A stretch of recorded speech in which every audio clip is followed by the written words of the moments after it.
Welcome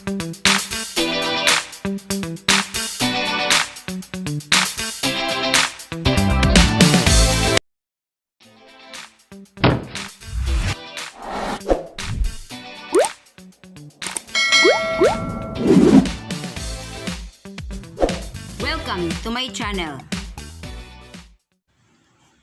When algebraic expressions contain numerous operations, it is important to evaluate the operations in the proper order. Parentheses, brackets, and braces are used for grouping numbers and algebraic expression. It is important to recognize that operations must be done first within parentheses and other grouping symbols, which include absolute value bars, radical signs, and fraction bars.